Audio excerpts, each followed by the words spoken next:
dengan membaca Soekarno misalnya, seperti yang saya tulis di Gagasan Pendidikan Kebangsaan Soekarno, kita tahu bahwa sebenarnya pendidikan Islam itu sangat bersahabat atau berdamai dengan perubahan gitu. Nah, tapi kalau misalnya tersekat misalnya kan, seperti yang tema yang akan kita bahas pada hari ini kan, tentang pendidikan multikultur misalnya begitu, dibatasi oleh katakan pendidikan Islam dibatasi oleh mazhabnya saja atau dibatasi oleh lingkungan etnis sendiri misalnya kan begitu ya. Nah, itu akan membuat Islam itu pendidikan Islam itu menjadi sangat kerdil karena itu integrasi keilmuan, kemudian interkoneksi antar ilmu di dalam pendidikan Islam itu menjadi sangat penting.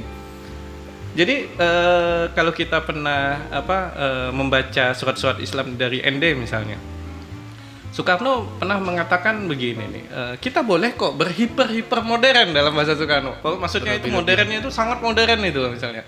Jadi kalau misalnya Jepang pada saat itu udah buat kapal udara katanya, kapal udara itu maksudnya pesawat gitu kan, kita harus bisa dong katanya gitu. Nah, dan seterusnya lah, intinya seperti itu. Dan kemudian Soekarno juga mengkritisi bagaimana pada saat itu orang yang misalnya dalam kasus ketika dia dibuang di ND itu kan ada Muslim misalnya yang kemudian pada saat ada salah satu keluarga dari beliau ini meninggal lah, sebelah istrinya gitu ya, meninggal. Kemudian dia tidak tahlilan gitu. Bukan karena dia Muhammadiyah tidak tahlilan, tetapi memang kondisi ekonomi dia yang tidak memungkinkan ketika untuk itu mengundang dan memberi makan. Iya, begitu. Dan itu kemudian mengakibatkan lontaran kritik dari masyarakat. Dari kelompok-kelompok masyarakat yang katakanlah sebutlah tokoh-tokoh agama ketika itu. Dan kemudian dia melakukan kritik itu lewat surat-surat Islam dari ND, lewat tulisan dia yang kemudian dibukukan jadi buku di bawah bendera revolusi.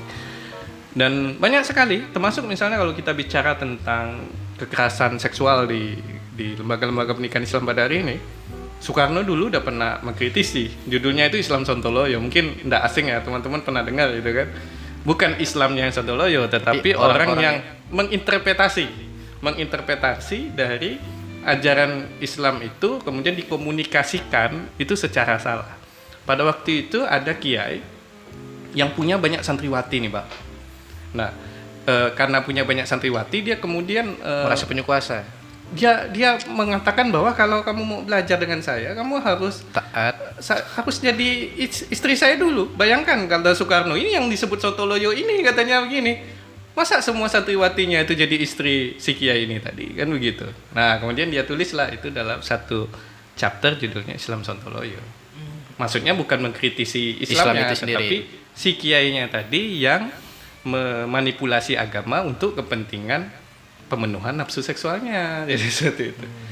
Nah, jadi gagasan-gagasan Soekarno ini relevan sebenarnya dengan gagasan pendidikan multikultur itu tadi, salah satunya. Nah, atau bisa juga dikatakan bagaimana kebutuhan pendidikan karakter dewasa ini itu juga sangat relevan dengan gagasan-gagasan pendidikan kebangsaan Soekarno. Dan itu saya tulis di buku Gagasan Pendidikan Kebangsaan Soekarno. Jadi sebelum pemerintah bicara tentang revolusi mental, bicara tentang karakter building, Soekarno presiden kita juga sudah bicarakan itu. Siap. Apa yang kemudian membuat Abang fokus ke isu itu tuh, Bang? Apakah ada visi besar dari Abang sendiri? Sebenarnya saya tertarik menulis Soekarno itu karena memang pada saat itu Soekarno ini lebih dikenal oleh publik itu kan sebagai tokoh politik ya, founding father. Jadi gagasan-gagasannya itu sangat berhubungan dengan irisan-irisan politik gitu ya. Dan tadi seperti dugaan Abang tadi, banyak orang mengasumsikan dia ini tokoh kiri gitu ya.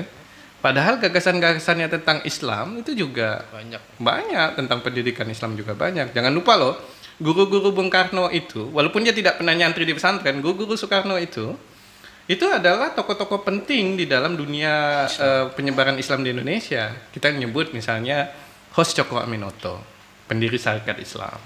Soekarno lama di sana dan bahkan pernah menjadi menantunya ketika anaknya host Tjoko Aminoto yaitu Utari, Siti Utari menjadi istri beliau. Soekarno juga berteman dengan misalnya Kartosuwiryo yang dulunya mendirikan DITI itu kan, yang kemudian dianggap sebagai pemberontak itu kan. Tapi juga Soekarno juga berteman dengan ya tokoh-tokoh sayap kiri tadilah, katakan begitu, yang kelak mendirikan PKI dan lain sebagainya. Nah, tetapi saya ingin menggarisbawahi bahwa Soekarno itu rajin loh ikut ceramahnya Kiai Haji Ahmad Dahlan ketika nyampaikan syiar gitu kan. Soekarno juga berteman baik dengan Buya Hamka ketika dia ini. Kemudian Soekarno juga banyak mendapatkan pencerahan dengan Ah Hasan ketika dia dibuang di ND misalnya begitu.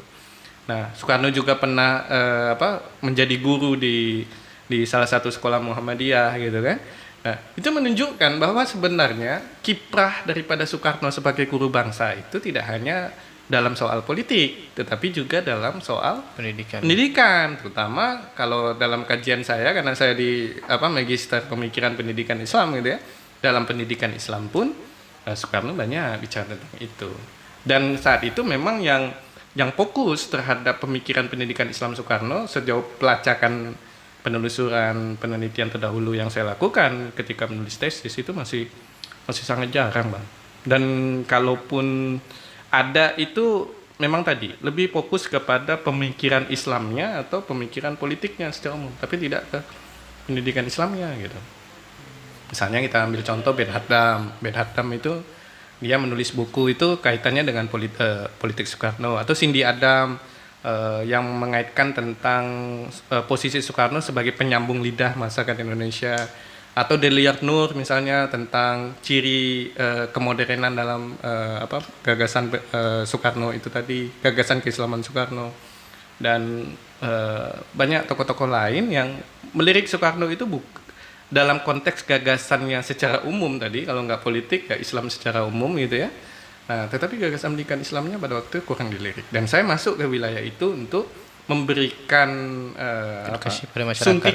suntikan gagasan baru bahwa Soekarno ini tidak hanya melulu sebagai tokoh politik, tapi tokoh pendidikan Islam juga. Gitu. Karena dia pernah jadi guru tadi kan kata saya. Di Muhammadiyah tadi. Di Muhammadiyah.